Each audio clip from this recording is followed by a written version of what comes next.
گویا اللہ تبارک و تعالیٰ نے پہلی بات یہ ارشاد فرمائی کہ تم دونوں ایک دوسرے کا لباس ہو۔ کون فرما رہا ہے؟ اللہ رب العزت۔ تو لباس کا جو پہلا کام ہے نا، یعنی بندہ میاں بیوی کے زوجین کے رشتے کو سمجھنا چاہے تو فرمایا تم لباس کو سمجھو۔ جتنا لباس اہم ہے، ضروری ہے، جو لباس کا کام ہے، جو لباس کا سٹیٹس ہے، وہ تمہاری زندگی میں اس رشتے کا سٹیٹس ہے۔ شوہر کے لیے بیوی اور بیوی کے لیے شوہر۔ تو لباس کا کیا سٹیٹس ہے؟ پہلا سٹیٹس، لباس کے ذریعے جسم کے پہلا نقطہ، ارشاد فرمایا کہ زوجین ایک دوسرے کے لیے لباس کی طرح ہیں۔ تم اپنی بیوی کا لباس ہو، بیوی تمہارا یعنی شوہر کا لباس ہے۔ تو لباس کا جو پہلا کام ہے وہ یہ ہے کہ لباس کے ذریعے جسم کے وہ حصے چھپائے جاتے ہیں کہ جن کا ظاہر کرنا عام طور پر ہر کسی کے سامنے جائز نہیں ہوتا۔ لباس بندے کو حفاظت دیتا ہے اور جسم کا وہ حصہ چھپاتا ہے۔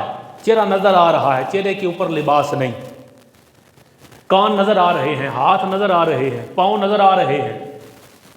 لباس کا کام ہے جسم کا وہ حصہ چھپانا کہ جس کا ظاہر کرنا جائز نہیں۔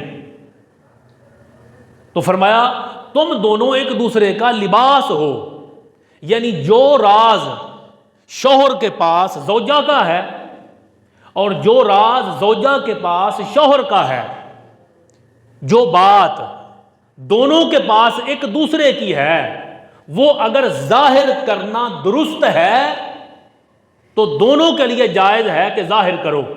جیسے جتنا حصہ ظاہر کرنا جائز ہے، چہرہ، ہاتھ، پاؤں، تو اس کو ظاہر کرو، وہ برا نہیں۔ لیکن اگر وہ راز تمہاری زندگی کے ان حقائق کے طرف متوجہ ہے کہ جن کا ظاہر کرنا جائز نہیں، جیسے لباس جسم کے اس حصے پر ہوتا ہے کہ جس کو دکھانا ہر کسی کو جائز نہیں، وہ زوجین میں آپس میں ایک دوسرے کے لیے جائز ہے لیکن کسی تیسرے کے لیے جائز نہیں۔ تو اب پہلا نقطہ قرآن کریم نے یہ دیا کہ تم دونوں ایک دوسرے کا لباس ہو۔ جیسے لباس تمہارے راز چھپاتا ہے، ویسے اچھے زوجین وہ ہیں جو ایک دوسرے کا راز چھپاتے ہیں، جو ایک دوسرے کا راز ظاہر نہیں کرتے۔ وہ راضی ہوں تب بھی حیا کرتے ہیں اور وہ ناراض ہوں تب بھی ان حصوں کو ظاہر نہیں کرتے کہ جن حصوں کا چھپانا جائز نہیں۔ اچھا، اس کے ساتھ یہ پوائنٹ جوڑ لیں یہ ینگسٹر کے لیے کہ آپ وہ راز زوجین میں جو راز ہے وہ باہر کسی تیسرے کو نہیں بتا سکتے جو چھپانے والا ہے۔ اب جب آپ بیٹھتے ہیں تنہائی میں اور گپ شپ لگاتے ہیں اور اس گپ شپ کے اندر پھر آپ اپنے پس پردہ سارے حقائق بیان کرنے کی طرف متوجہ ہو جاتے ہیں۔ کوئی آپ کو ٹٹولتا ہے کہ تو نے کیا کیا، پھر کیا کیا، پھر کیا ہوا، اور آپ اس نشے میں پھر وہ چیزیں بیان کرتے چلے جاتے ہیں کہ جن چیزوں کا کھولنا تمہارے لیے جائز اور درست۔ حضور صلی اللہ تعالی علیہ وسلم نے اس بارے میں رہنمائی فرمائی۔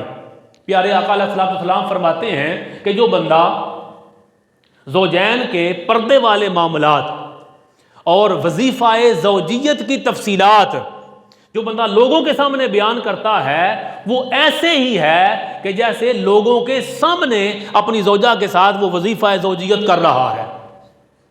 جب اس نے ساری ڈیٹیل بتا دی دوستوں کو، احبا کو، جب اس نے ساری تفصیل بتا دی تو اب پیچھے کیا بچا؟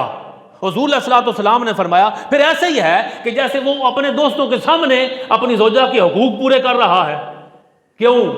کہ ہن لباس لکم وانتم لباس لہن، تم دونوں ایک دوسرے کا لباس ہو اور لباس کے ذریعے جسم کے وہ حصے چھپائے جاتے ہیں کہ جن کا ظاہر کرنا عام حالات میں جائز اور درست نہیں ہوتا۔ لہذا اچھے زوجین وہ ہیں کہ جو آپس میں ایک دوسرے کے راز کو چھپائیں، جو ان کی اندر کی باتیں ہیں وہ کسی تیسرے کے سامنے بیان نہ کریں۔ یعنی آپ یوں سمجھیں کہ بیڈ روم کی جو تفصیلات ہیں وہ دونوں کا راز ہے، وہ کسی تیسرے پر ظاہر کرنا جائز نہیں۔ یہ ہمیں نقطہ دیا، یہ رہنمائی دی، ہن لباس لکم وانتم لباس لہن۔